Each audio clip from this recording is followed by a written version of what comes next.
آج کارٹون کی بیماری چلی ہے. نیک لوگ ہیں ان کے یہاں بھی کارٹون، برے ہیں ان کے یہاں بھی کارٹون، ہر گھر میں کارٹون بچوں کو دکھائے جا رہے ہیں. میں ابھی چند دن قبل ملیشیا میں تھا، تو میرے وہاں کے دوست میزبان تھے، ہم سفر پہ تھے. اب راستے میں بچے ان کے شور کر رہے ہیں. میں نے کہا شور کیوں کرتے ہیں؟ کہتے کارٹون لگاؤ. اچھا، میری عادت چونکہ کارٹون دیکھنے کی نہیں ہے، اب گاڑی پہ چل رہے تھے، میں نے کہا اس میں لگاؤ ہوتا کیا ہے.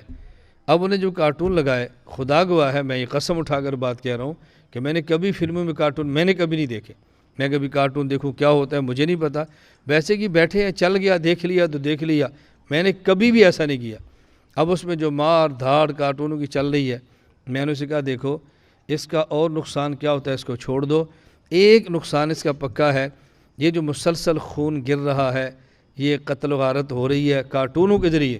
ایک تو جب بھی کبھی کوئی قتل ہوگا کچھ ہوگا تو بچوں کو دکھ نہیں ہوگا، کیونکہ روزانہ دیکھتے ہیں مردے مرتے بھی ہیں، قتل ہوتے بھی ہیں، پرواہ نہیں ہو رہی.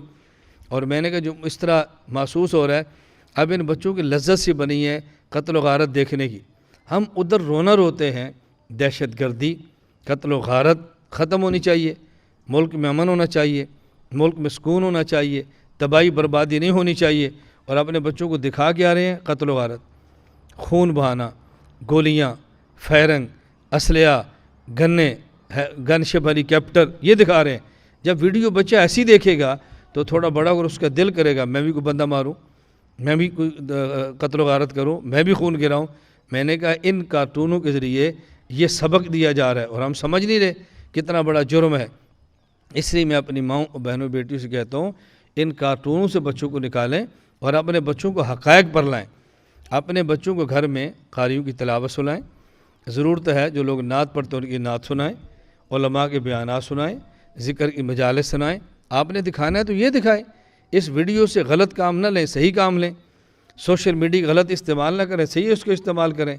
میں خیر عرض یہ کر رہا تھا کہ اس بات کو اچھی طرح سمجھیں اور اپنی زندگیاں بدلنے کا فیصلہ کریں.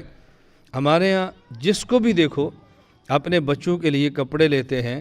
میں یہ بار بار گزارش کر چکا ہوں، بازار سے سلے ہوئے کپڑے ریڈی میڈ لے کر پہنانا، میں اس کو گناہ نہیں کہہ رہا، لیکن اس کے نقصانات ہی نقصانات ہیں. اپنے بچوں کے لیے کپڑے خود خریدو اور ان کو خود سی کر دو. آج المیہ یہ ہے کہ ہماری عورتیں اگر گھر میں کپڑا پھٹ جائے تو اس کو سی نہیں سکتی، اگر گھر میں کپڑا پھٹ جائے تو سی نہیں سکتی. جبکہ ہماری خواتین کو چاہیے اپنے کپڑے خود سیئیں، اپنے شوہر کے سیئیں، اپنے بچوں کے سیئیں. کم از کم چھوٹے چھوٹے بچوں کو بازار کے کپڑوں کی عادت مت ڈالو. ہم چھوٹے بچوں کو عادت ڈالتے ہیں بازار کے کھانے کی، بازار کے پینے کی اور بازار کے پہننے کی جس کی ضرورت نہیں ہوتی. نتیجہ نکلتا ہے کہ بچپن سے اس کی عادات ایسی پڑ جاتی ہیں کہ بڑے ہو کر حلال ہو یا حرام اس نے کھانا ہی کھانا ہے.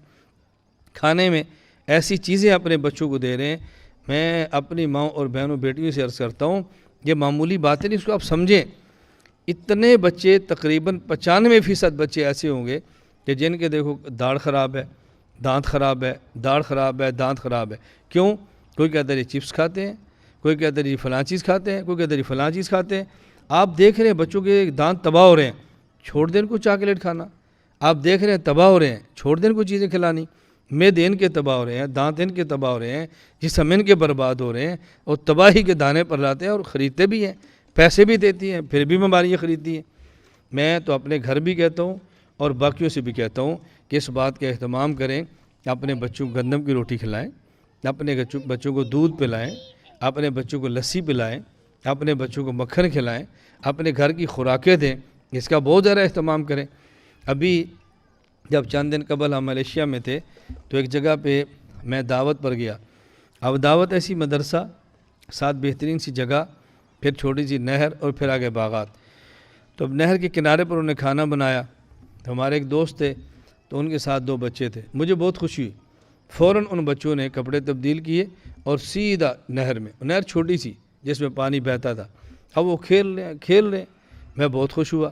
میں نے ان سے کہا یہ بات یاد رکھنا، جو شخص یہ چاہے کہ ان کے بچوں کا جسم طاقتور ہو، ان کو چاہیے کہ بچپن میں اپنے بچوں کو مٹی میں کھیلنے دے. جو بچہ بچپن میں مٹی میں کھیلتا ہے، ننگے پاؤں مٹی میں، جسم پہ مٹی، پھر نہاتا ہے، اس بچے کا جسم مضبوط بہت ہوتا ہے.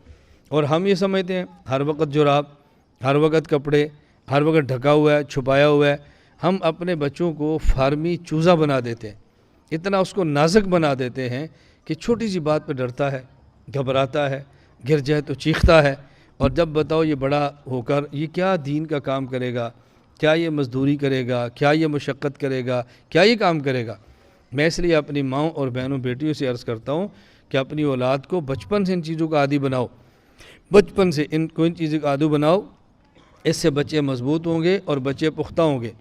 اور اسی طرح ہمارے جو چھوٹے بچے ہیں ان کو کھیلنے کے لیے کھلونا دینا چاہیے، لیکن کھیلنے کے لیے کھلونا تصویر والا ضرور دینا ہے، ناچنے والا بابا ضرور دینا ہے، ڈانس کرنے لڑکی ضرور دینی ہے. کیا کھلونے کے لیے اور کوئی چیز موجود نہیں ہے؟ ہم بازار بھی جاتے ہیں تو کھلونے والی چیزیں، کپڑے ریڈی میڈ لیتے ہیں تو تصویر والے، بوٹ لیتے ہیں تصویر والے، جوتیاں لیتی ہیں تصویر والے، حتیٰ کہ اپنے بچوں کے لیے کوئی بستہ بھی لیں جس میں کتابیں ڈالنی ہیں وہ بھی تصویر والا. چھوڑیں ان چیزوں سے، بچائیں خود کو. اور ہم آخری نبی حضرت محمد مصطفیٰ صلی اللہ علیہ وسلم کی اگر تعلیمات پر یقین رکھتے ہیں تو ہمیں اس پہ آنا چاہیے. لا الہ الا اللہ، لا الہ الا اللہ، لا الہ الا اللہ، ما لنا رب سوى